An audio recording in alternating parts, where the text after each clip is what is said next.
En esta clase hay la oportunidad de hacer preguntas, de hacer comentarios después de cada pausa que haga. Damos gracias a nuestros amigos que están con nosotros y que decidieron quedarse a la clase también. También pueden participar haciendo preguntas. Nuestro enfoque en la clase es en cuanto a los tres bautismos de Juan. Más que tres bautismos de Juan, son los tres bautismos mencionados por Juan. Y eso lo encontramos ahí en Mateo capítulo 3, versículo 11, donde Juan le dijo a la gente: yo a la verdad os bautizo en agua para arrepentimiento, pero el que viene tras mí, cuyo calzado yo no soy digno de llevar, es más poderoso que yo. Él os bautizará en Espíritu Santo y fuego. Bueno, aquí tenemos a Juan mencionando el bautismo de agua, que era el que él estaba ejerciendo, y luego menciona el bautismo con el Espíritu Santo que el Señor Jesucristo llevaría a cabo, y también el bautismo con fuego. Así que tenemos nosotros la incógnita más que nada con el bautismo con el Espíritu Santo y con el bautismo con fuego, porque pues el bautismo con agua no hay dilema, no hay complicación hasta ahorita.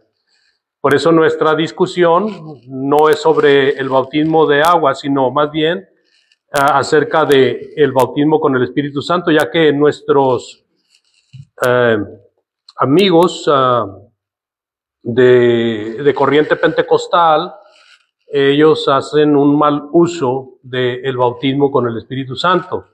Y por eso es muy importante la información que nosotros logramos obtener acerca de este bautismo. Recordemos lo que vimos la semana pasada. Este bautismo fue una promesa dada por nuestro Señor Jesucristo. Esa promesa está básicamente en Juan 14, versículos 16 y 17. Y también en Juan 16, versículos de 7 a 13. En estos dos pasajes de la Biblia encontramos la promesa que Jesús hizo en cuanto al advenimiento del Espíritu Santo. La palabra advenimiento, que he usado algunas veces, significa una venida de algo muy esperado. Una venida de algo muy esperado. Así que cuando Juan habla de tres bautismos, entre ellos habla del bautismo con el Espíritu Santo, diciendo que él que administraría este bautismo sería el que venía detrás de él, y no solamente el bautismo con el Espíritu Santo, sino que también el bautismo con fuego. Y hemos leído Hechos 2:33, el evento de Hechos 2, del 1 al 4, donde el Espíritu Santo da su primer don a los apóstoles, y este es el don de lenguas. Y entonces empiezan a hablar en diferentes lenguas de acuerdo a como la muchedumbre necesitaba escuchar. Y hay gente que se maravilla de lo que está escuchando, pero otra gente está ahí de apática, de personas que decían que los apóstoles estaban borrachos y que por eso estaban hablando en otras lenguas. La cosa es que Pedro, tomando la voz de los 12, les dice en el versículo 33 del capítulo 2, hablando de Jesucristo: así que exaltado por la diestra de Dios y habiendo recibido del Padre la promesa del Espíritu Santo, dice, ha derramado esto que vosotros veis y oís. Cuando menciona ha derramado esto que vosotros veis y oís, sí sabemos a qué se refiere, ¿verdad? ¿A qué se refiere? Al derramamiento del Espíritu Santo. Entonces, ¿quién lo derramó? Jesucristo. Exaltado a la diestra de Dios, habiendo recibido del Padre, ha derramado esto. ¿Sí? Entonces ahora vamos a este punto que no vimos la semana pasada, y vamos a ver, amados hermanos, que el fenómeno del bautismo con el Espíritu Santo que sucedió en Hechos, capítulo 2, del 1 al 4, solamente tiene una repetición, y eso es en la casa de Cornelio. en la casa de Cornelio. Usted puede encontrar registrado el bautismo con el Espíritu Santo en la casa de Cornelio, en Hechos capítulo 10, versículos 44 al 47, donde sucede. Y luego está en Hechos 11, del 15 al 18, donde Pedro está recordando lo que pasó en la casa de Cornelio. Es muy interesante cuando nosotros leemos acerca de lo que pasó en la casa de Cornelio, porque si la promesa había sido para los apóstoles, ¿por qué la casa de Cornelio también recibe un evento de la misma magnitud? ¿Por qué? ¿Cuál sería el propósito divino de que también Cornelio y su casa fueran bautizados con el Espíritu Santo? Y esto tenemos que dejarlo bien claro en nuestra mente para que nosotros podamos enseñar. Hay dos bautismos con el Espíritu Santo en las Sagradas Escrituras y están bien claritos y bien especificados y tienen un propósito bien definido. No es bautismo con el Espíritu Santo nada más porque a mí se me ocurre, sino que es el bautismo con el Espíritu Santo con propósito divino. Así que los apóstoles reciben el bautismo con el Espíritu Santo para que el Señor, cumpliendo su promesa de que sobre ellos vendría el Espíritu Santo. Y luego en la casa de Cornelio, ¿qué? Bueno, la casa de Cornelio, amados, tiene un propósito también. Todo el contexto de Hechos capítulo 10, vemos a este hombre caritativo, un buen ciudadano, romano, centurión. Un centurión es una persona que tiene a su cargo al menos 100 militares. Por eso el término centurión de 100. Así que usted se imagina a este hombre gentil, ¿verdad? Romano, y luego centurión, soldado. Pues uno se imagina un hombre sumamente rudo, ¿no? Un hombre sumamente de carácter fuerte, de carácter imponente.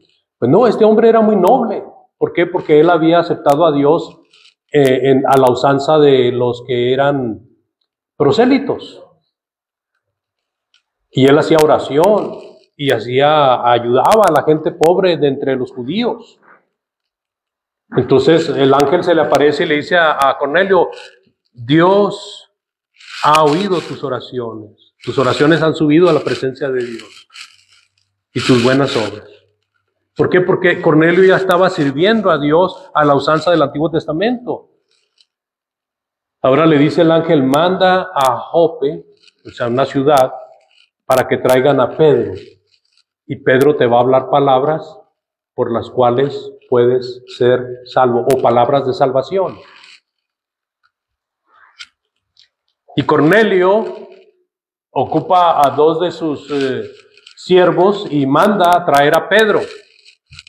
Pedro está en Jope y a la hora del pipirín todavía no había comida.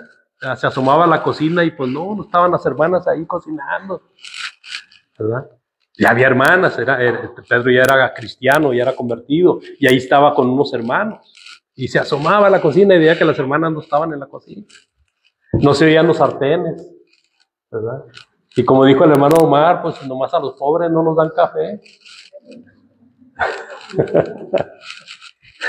Amados, sube al techo del lugar donde estaba hospedado y ahí empieza a orar porque era la hora de la oración. Los judíos tenían al menos la costumbre de orar 3 veces al día. Y esta era la oración de la hora más o menos de la hora de la comida.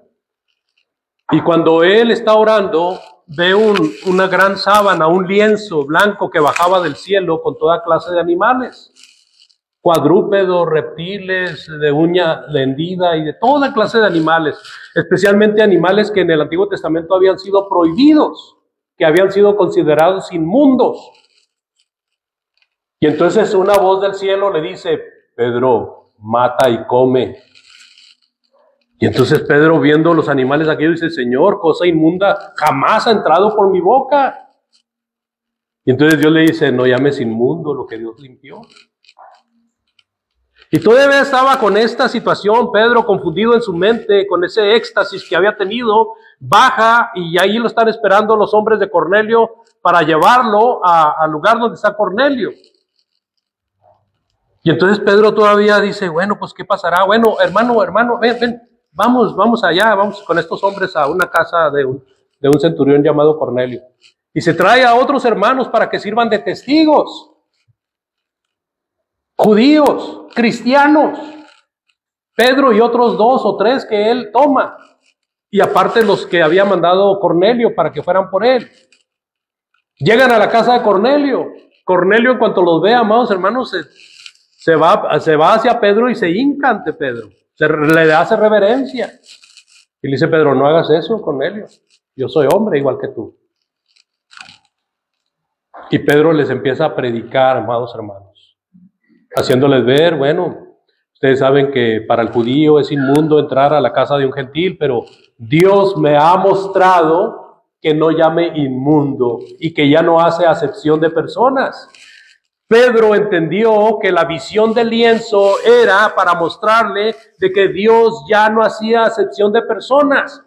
Aquellos que eran considerados inmundos para los judíos, ahora Dios los consideraba como parte del reino. Entonces le predica las palabras de salvación. Está Cornelio y él había reunido a toda su gente allí, bien atentos. Dice, y vino el Espíritu Santo sobre ellos, derramándose el Espíritu Santo ahí. ¿Cuál sería el propósito?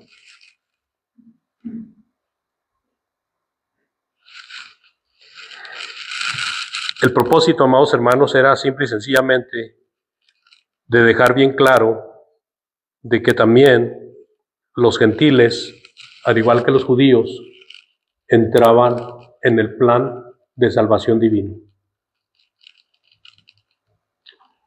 Si no hubiera habido este evento del derramamiento del Espíritu Santo en la casa de Cornelio, hubiera habido muchas trabas en contra de los gentiles. Déjeme decirle, hubo trabas en contra de los gentiles.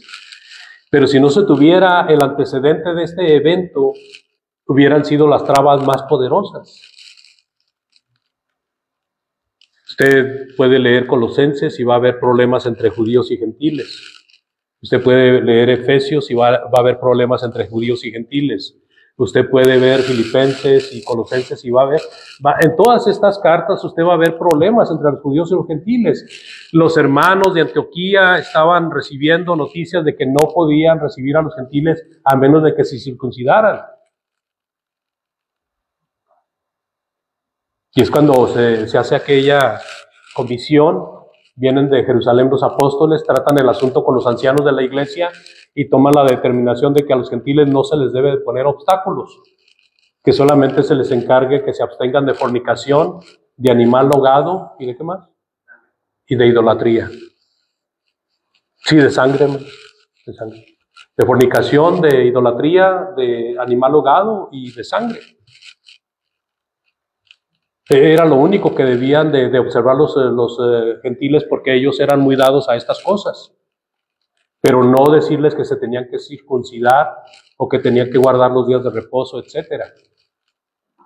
El advenimiento del Espíritu Santo sobre la casa de Cornelio tuvo el propósito de confirmar que Dios también había escogido a los gentiles. Cuando Pedro da el informe en el capítulo 11 de Hechos,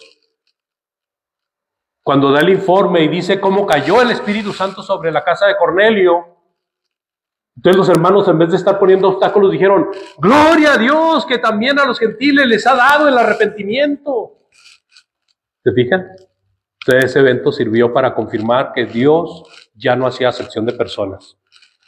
Entonces, hablando pues de esta situación, amados hermanos, se hace efectivo en nuestras vidas el bautismo con el Espíritu Santo, pero aquí la situación es ¿cómo? Solamente 2 ocasiones hubo bautismo con el Espíritu Santo registrado en las Sagradas Escrituras.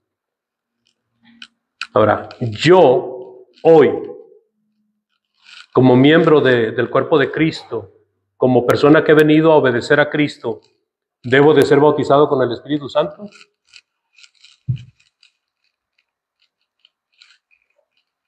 Porque eso es lo que reclaman muchos de nuestros amigos religiosos, que tiene que haber un bautismo con el Espíritu Santo.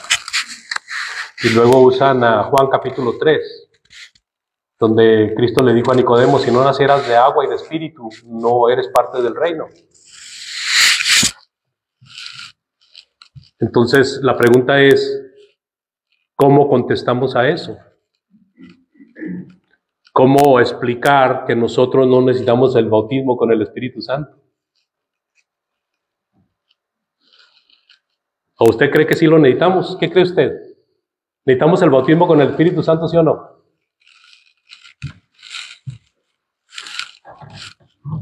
Porque una vez este hermano, que les digo yo que resultó con una falsa doctrina, me dijo, no hombre hermano, usted está lleno del Espíritu Santo.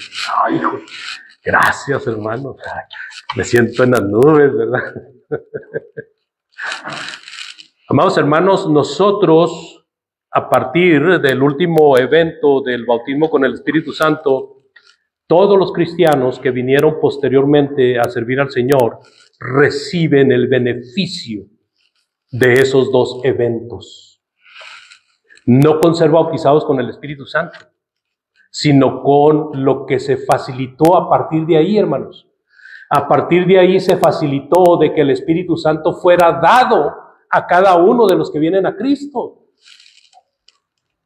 No como bautismo, pero sí como una persona, una personalidad que viene a morar dentro de aquel que viene a Cristo.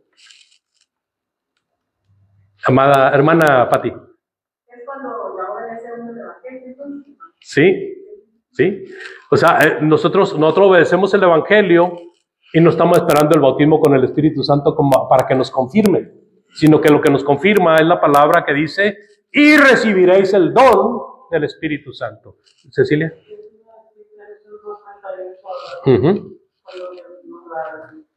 Sí.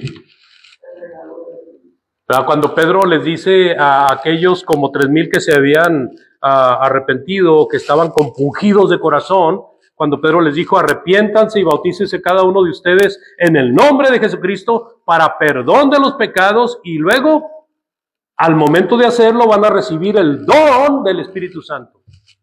Ya no el bautismo del Espíritu Santo, sino el don del Espíritu Santo. ¿Qué quiere decir la palabra el don? Quiere decir el regalo, hermanos. Y el primer regalo que se recibe al aceptar a Cristo como nuestro Salvador es la salvación. La salvación es el regalo del Espíritu Santo. También es el hecho de que el Espíritu Santo viene a morar con nosotros. Y entonces nuestros amigos dicen, no, tiene que haber un bautismo con el Espíritu Santo, si no eres de Cristo. Bueno, mire lo que dice Hechos capítulo 5, 32. Hechos capítulo 5, versículo 32 dice, hablando Pedro, defendiéndose de que las autoridades judías le habían dicho, les encargamos que no hablaran más en el nombre de Cristo, y menos que dijeran de la resurrección. Y Pedro dice, pues ustedes juzguen a quién es mejor obedecer, si a Dios o a los hombres. ¿Verdad? Y luego empieza a decir, nosotros somos testigos suyos de estas cosas, testigos de Jesucristo. Y también el Espíritu Santo, dice, el cual ha dado Dios a los que le obedecen. ¿A quién ha dado Dios el Espíritu Santo? A los obedientes. ¿Les dio Dios el Espíritu Santo o les mandó el bautismo con el Espíritu Santo? ¿Se fijan? Nos dio el Espíritu Santo. Y muy importante esto, amados hermanos, que nuestros amigos no lo ven, es el hecho de que el bautismo con el Espíritu Santo no fue un mandamiento. O sea, al momento de estar evangelizando al hermano Antonio, no le dijeron, tienes que ser bautizado con el Espíritu Santo, como si fuera un mandamiento. O a cualquiera de nosotros, no nos dijeron eso, tienes que ser bautizado con el Espíritu Santo, como si fuera un mandamiento. El bautismo con el Espíritu Santo fue una promesa, hermanos, cumplida y de una manera bien confirmada, de que Dios estaba llevando a cabo ese evento, ¿verdad? Nuestro Señor Jesucristo. Entonces, cuando nosotros venimos a la obediencia, recibimos el regalo del Espíritu Santo, y esto Pedro lo manifiesta, el Espíritu Santo que Dios ha dado a quienes le obedecen. ¿Se fija? Si usted no ha obedecido a Cristo, usted está privándose de esto. Usted está privándose del regalo de Dios. Está privándose de que el Espíritu Santo empiece a morar en su vida y empiece a ver las cosas de una manera con el punto de vista celestial, con el punto de vista de Dios. ¿Qué es lo que pasa muchas veces nosotros cuando estamos platicando con alguien? Dice, oye, ¿tú cómo hablas curioso? ¿Hablas diferente? ¿De dónde eres? No, pues de Chihuahua. Ah, sí, se te oye en la Che. Chihuahua. Pero hablas muy diferente. Bueno, es que trato de hablar lo más claramente posible, ¿verdad? Trato de hablar lo que va de acuerdo con la verdad, no con mentiras. Entonces es el Espíritu Santo el que nos va educando. Conforme nosotros vamos creciendo en las cosas de Dios y al momento de estarnos llenando de la palabra de Dios, nosotros nos estamos llenando del Espíritu Santo. ¿Se acuerdan de lo que comentábamos de Efesios 5:18? Dice, sed llenos del Espíritu Santo. ¿Sí? Y luego lo comparábamos con Colosenses 3:16. Que la palabra de Cristo more en abundancia en vosotros, en vuestros corazones. Entonces, el ser llenos del Espíritu Santo, amados, no es el ser bautizados con el Espíritu Santo. El ser llenos del Espíritu Santo es haber recibido el Espíritu Santo cuando obedecimos y estar alimentándonos de la palabra de Dios para estarnos llenando constantemente del Espíritu Santo. No sé si haya preguntas o comentarios hasta aquí, amados hermanos. Hermano Antonio. Fuera de lo, pero de ahí de Cornelio, la mayoría cuando sacan que el hombre es salvo sin el bautismo. Sin el bautismo en agua. Sí, como ellos recibieron el bautismo por el Espíritu. Qué curioso, ¿verdad? De hecho, al momento en que fueron bautizados con el Espíritu Santo, fue para confirmar de que Dios ya no hacía acepción de personas. Y luego dice que se bautizaron en agua, ¿verdad? ¿Para qué se bautizaban en agua si ya no era necesario? Después dijo el apóstol Pedro, ¿acaso puede alguien negar el agua para que no sean bautizados estos como nosotros al principio, como nosotros fuimos? O sea, es bien clara la palabra de Dios, pero el hombre tiende a tener ideas y luego quiere a que la palabra de Dios se adapte a sus ideas. Entonces nuestros amigos ven como que el bautismo no es necesario porque aunque lo ven después el bautismo, dicen que no porque recibieron el bautismo con el Espíritu Santo. Pero Cornelio no fue salvo cuando recibió la visita del ángel. Cornelio fue salvo cuando obedeció el Evangelio. Cornelio y su casa no fueron salvos cuando fueron revestidos con el Espíritu Santo. Cornelio y su casa fueron salvos cuando fueron bautizados para perdón de pecados.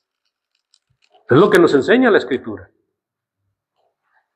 Pasaron estos eventos, todo tenía un propósito. Es como cuando se le está hablando el Evangelio a alguien, no es salvo por estar oyendo el Evangelio. Es salvo cuando obedece el Evangelio.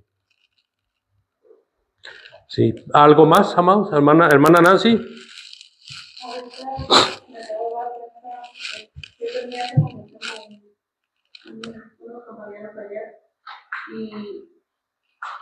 Pero mismo comenté de el cuerpo paralizado, pero lo que decía era que, como en otras ocasiones dicen, que se bautizaran en su familia prácticamente. Entonces, ellos son católicos, entonces ya no se sabe niños.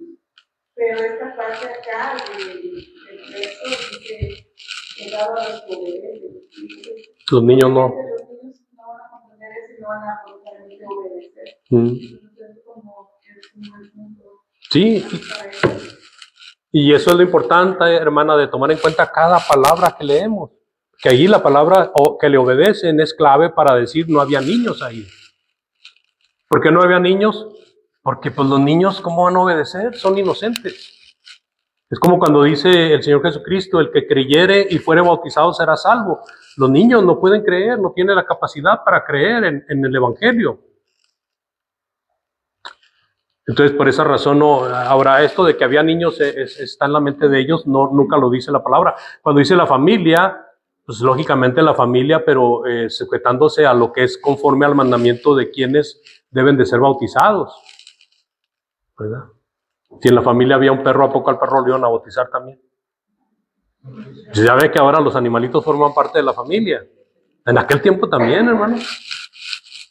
Bueno, vamos a pasar al siguiente punto, si no hay algo más que decir. ¿Qué propósito tuvo el bautismo en el Espíritu Santo? Bueno, hay algunos puntos muy importantes que nosotros tenemos que observar del propósito de ser bautizados con el Espíritu Santo. Por ejemplo, cuando hablamos del comienzo, hablamos de que los apóstoles están reunidos ahí en Jerusalén, Jesucristo administra el bautismo con el Espíritu Santo y desde ese momento, a partir de ese momento en adelante, el Espíritu Santo empieza a trabajar con los apóstoles, en compañía de los apóstoles y dentro de los apóstoles. Así de que fue el cumplimiento de la profecía hecha por profetas como Isaías. Cuando se recibió el bautismo con el Espíritu Santo, encontramos una profecía en Isaías que tiene que ver con este evento. Isaías capítulo 2, por favor, versículos del 2 al 4. Quien guste leerlo. Isaías 2, del 2 al 4.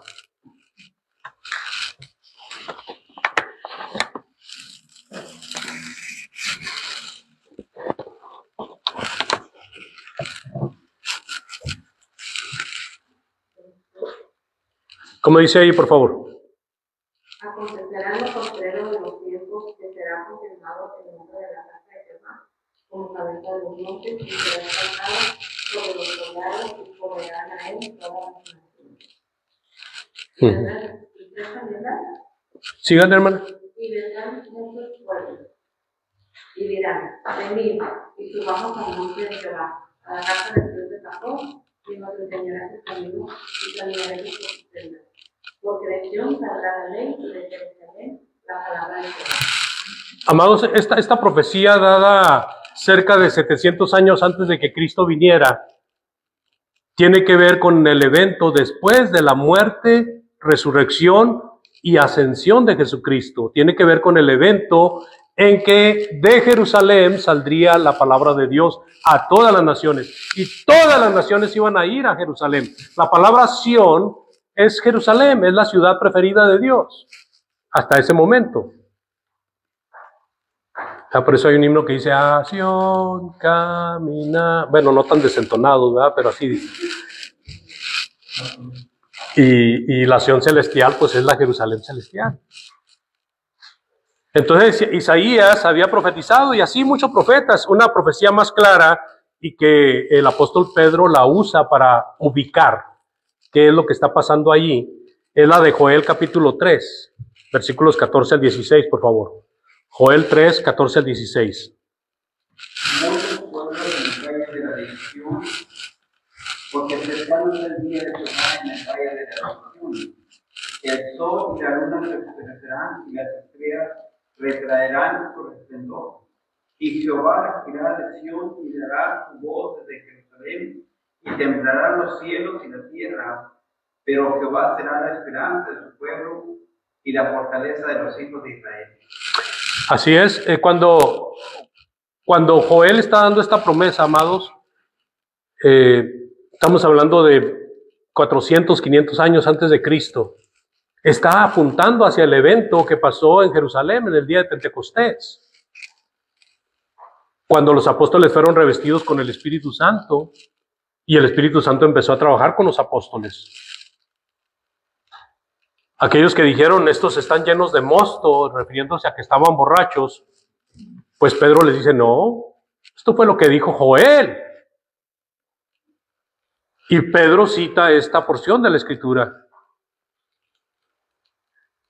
Cuando habla, mire, aquí cuando habla del sol y la luna se oscurecerán y las estrellas retraerán su resplandor, se refiere al golpe que estaban recibiendo las autoridades debido a que la ley de Cristo se estaba imponiendo en ese momento.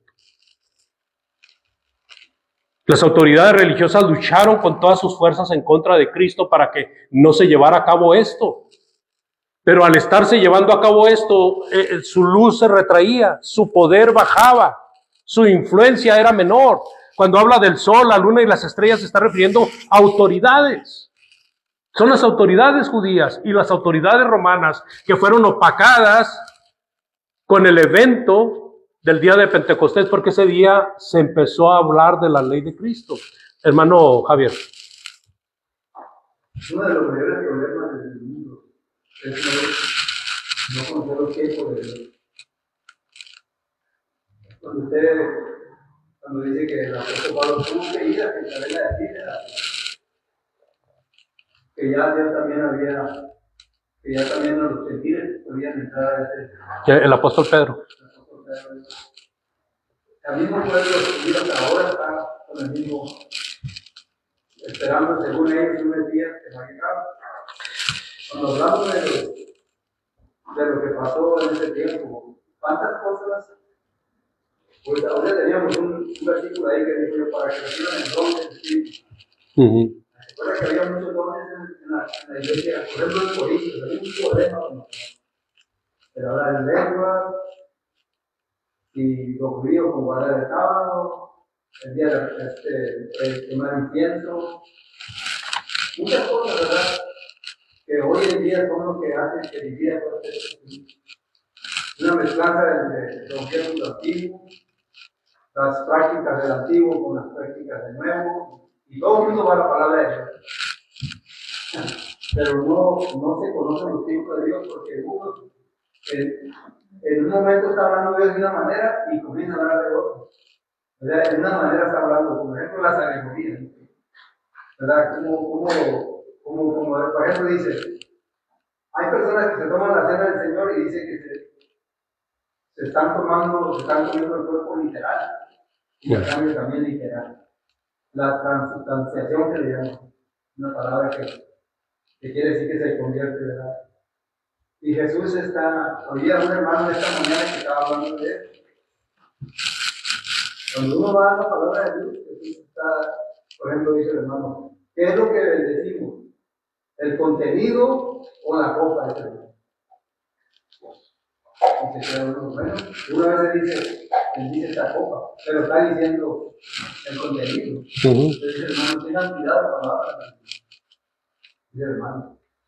Porque nos acostumbramos a oír y hablar, y de repente estamos diciendo algo que no es.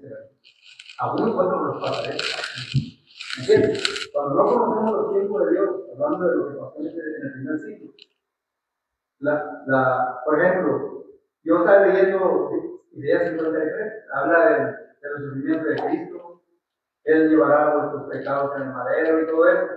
Y el pueblo de Dios dice, el pueblo judío dice que son ellos. Que son ellos que estuvieron mucho en Egipto y todo eso. No pueden entender que el profeta Isaías está hablando de algo, de unos eventos en el futuro, no lo pueden, porque no se acomoda. Sí, tiene razón, hermano. Por eso es muy importante los estudios en secuencia, porque eso nos ayuda a nosotros también a tener una situación organizada en cuanto a los eventos. De conocer bien lo que es la era patriarcal, lo que era la era mosaica y lo que es la era de Cristo y cómo se unen las tres. Y luego, aparte, cada era, cada dispensación tiene sus propias divisiones. Entonces tenemos que considerar, por eso cuando se trata de hacer un plan para estudiar la Biblia, a veces en vez de leer la Biblia así completa, corrida, como si fuera un libro, pues lo hacemos bajo ciertos temas que nos ayudan a entender una situación general de la información divina. Es bueno leer toda la Biblia, así como está escrita, ¿verdad? Es bueno entender toda la Biblia así como está escrita, pero también es bueno saber dividir los temas y saber, como dice nuestro hermano, reconocer los tiempos, porque hacemos una mezcolanza a veces con cosas que ya fueron cumplidas, y las mezclamos con cosas que todavía no se cumplen. Hay cosas que faltan por cumplirse todavía, Pero la mayoría de las cosas, amados, que fueron profetizadas en el Antiguo Testamento ya se cumplieron. La mayoría de las cosas, la gran mayoría, ya se cumplieron. Entonces tenemos que saber, como cuando está ahí hablando Pedro, le está citando a Joel. Esto que dijo Joel, ahora es esto, miren. Aquí se está cumpliendo. Allá se prometió, aquí se cumplió. En el primer siglo se cumplió, ¿verdad? El evento de que vendría, que el sol se oscurecería y las estrellas iban a menguar su resplandor y todas esas cosas, tenía que ver con la debilidad que tenían los poderes fácticos que habían atentado contra Jesucristo y contra el plan de Dios. ¿Qué más podemos decir, amados hermanos? Otro de los propósitos, confirmar a los apóstoles cumpliendo la promesa de Jesús, ¿verdad? Al momento en que los apóstoles son revestidos con el Espíritu Santo, ellos son confirmados como los embajadores de Cristo, como los representantes de Cristo ante el mundo en ese momento, porque el Señor Jesucristo les prometió que cuando eso pasara, ellos iban a hacer esa representación, ellos iban a ser los que iban a predicar el Evangelio de Cristo. Y entonces viene el Espíritu Santo sobre ellos, es derramado sobre ellos, y ahí quedan los apóstoles confirmados como apóstoles de Cristo. Otro, guiar a los apóstoles para ayudarles a recordar. Una de las cosas que el Señor les había dicho en Juan 14 y en Juan 16 es que el Espíritu Santo vendría para guiarlos a toda verdad y también les ayudaría para que recordaran las enseñanzas que Él les había dado. Ahí está el cumplimiento. Otro más, hablando de el propósito que tuvo el bautismo con el Espíritu Santo, comenzar la ley de Cristo, amados hermanos. Nunca en la vida, ni en la era patriarcal, ni en la era de Moisés, se había predicado el perdón en el nombre de Cristo. Por ejemplo, cuando Juan anduvo bautizando, él bautizaba para dejar bien claro de que el que se bautizaba estaba arrepentido. Y le era otorgado, al que era bautizado, le era otorgado el perdón de pecados, pero no era en el nombre de Cristo.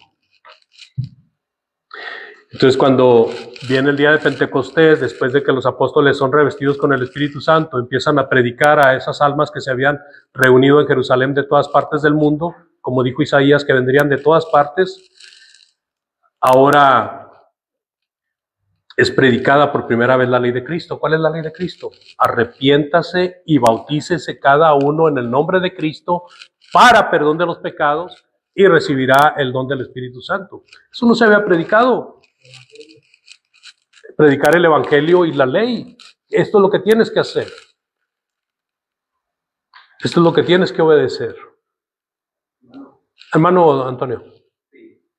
En otras palabras, Dios se acercó más hacia la humanidad, más, por ejemplo, con la ayuda del Espíritu Santo, con el perdón de pecados por medio de Jesucristo. O sea, estamos en una era más cercana a Él. Sí, porque mientras que Juan predicó que el reino de Dios estaba cerca, y lo viene Cristo y los apóstoles predicando que el reino de Dios está cerca, ya en el día de Pentecostés el reino de Dios ya estaba ahí. El día de Pentecostés, hermana, cuando se predicó la ley de Cristo, el reino ya estaba ahí. ¿Quién tenía las llaves del reino? Ah, ya sabía que iba a contestar eso, hermano Javier. No, hermano, la llave la tenían todos los apóstoles, pero sí, Pedro era el que llevaba la voz de cantante, pero la llave del reino la tenían todos los apóstoles. Pero bien, las palabras de Cristo fue en Mateo 16:19. A ti te daré las llaves del reino de los cielos, y todo lo que atares en la tierra será atado en los cielos, y todo lo que desatares en la tierra será desatado en los cielos. Ahora, Pedro, representando a todo el apostolado, tiene las llaves del reino. ¿Cuáles son las llaves? ¿Qué es las llaves? Las llaves es una figura, no se refiere a unas llaves literales. El Evangelio Son las llaves del reino. Y cuando la persona obedece el evangelio, ¿qué pasa con el reino?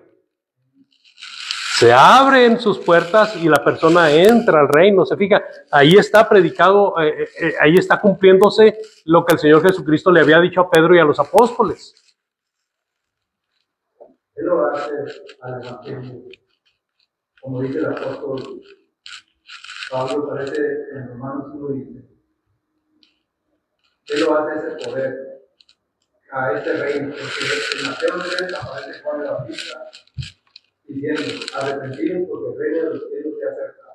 En el siguiente capítulo aparece Jesús diciendo lo mismo, pero lo que me llama la atención, ¿cuántas veces se ha querido destruir esto? ¿Cuántas veces contra la verdad?